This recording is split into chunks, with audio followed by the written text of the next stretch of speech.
Diane de Navassel de Coubertin, Malia Metella, bonjour. On va faire un petit jeu. Est-ce que l'une peut présenter l'autre? Diane, vous commencez? Avec grand plaisir.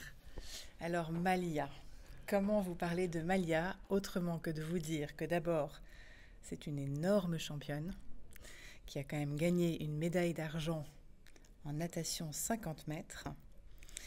Et c'est aussi, je pense que c'est très important, une personne qui a un cœur énorme, qui donne beaucoup pour les jeunes, pour son sport, pour les sports en général, pour les partager, pour donner envie, pour transmettre toute sa passion qu'elle a et qu'il a portée jusqu'à ces Jeux Olympiques quand même. Et elle a même fait une apnée pour aller la chercher, cette médaille.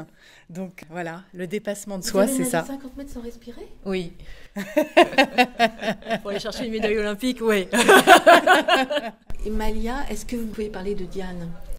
Diane de Navassel de Coubertin, arrière petite nièce de Pierre de Coubertin. Donc tous ceux qui aiment le sport et qui connaissent l'histoire du sport doivent savoir qui est Pierre de Coubertin.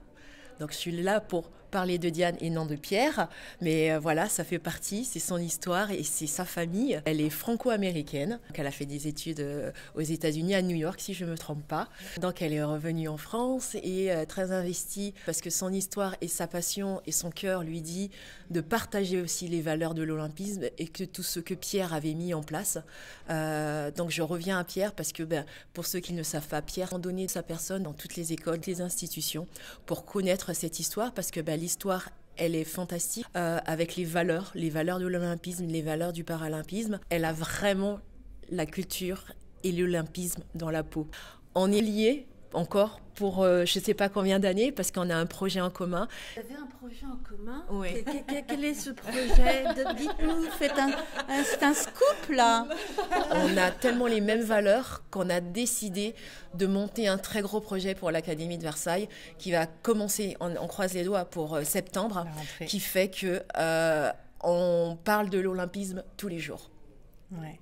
L'idée, c'est de créer un peu des ambassadeurs en fait, mais version jeune, que eux soient le relais en fait, de les former, de leur donner à travers 5 journées avec 5 thématiques dans 5 lieux emblématiques des Jeux forcément, et avec des représentants de garçons, de filles par école, pour qu'ensuite eux soient le relais dans leurs écoles et au travers de leurs élèves, des autres élèves, qui puissent transmettre à leur tour ce qu'ils auront appris sur ces 5 journées. Donc voilà. On va toucher à peu près 50 établissements de l'Académie de Versailles. Ces élèves qui seront aussi en mixité, donc égalité de filles, de garçons, et ensuite qui vont créer des projets dans leur établissement.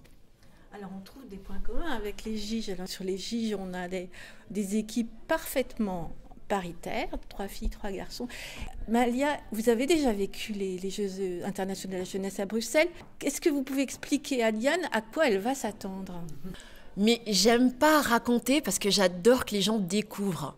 C'est ça qui est encore plus magique, de découvrir. C'est fantastique de le découvrir parce que je pense que chaque année, ça va être différent parce qu'on change de ville, comme l'a voulu aussi Pierre pour les Jeux Olympiques. Et c'est ce qui est magique. Il y a ce mélange de culture et de sport, de tous ces jeunes, ces 400 jeunes qui viennent de pays différents. Si je ne me trompe pas, c'est 38 pays, 50 établissements. Et donc, sans vouloir trop en dire, Diane, tu vas vivre des mini-jeux avec ces jeunes. Cette passion du sport, cette envie de se dépasser et ce côté de cohésion. Alors, comme tu dis, je vais les découvrir pour la première fois. En même temps, je m'investis déjà beaucoup avec l'UNSS, avec l'ISF aussi, qui organise les gymnasiades. Et j'ai la chance d'avoir été nommée présidente de la commission éducation, héritage, culture de l'ISF. Le sport et la culture, pour moi, sont des sujets et des thèmes très importants. Donc c'est sur cet axe-là, en termes vraiment de transmission, d'éducation, de partage et de toutes les richesses que ça peut permettre de faire ressortir. Un petit mot pour les participants ? N'hésitez pas à partager, et c'est ce qui est magique aussi au JIJ, et ces jeunes vont se faire des nouveaux amis que vous allez peut-être garder jusqu'à la fin de votre vie. Clairement. Et puis profitez Vivez ça complètement. C'est un moment d'amitié, c'est un moment de dépassement, c'est un moment de rencontre. Et ça, c'est aussi vraiment le prémisse des Jeux Olympiques, c'est rassembler, c'est unir les gens, réunir les gens. Merci. Merci. Merci.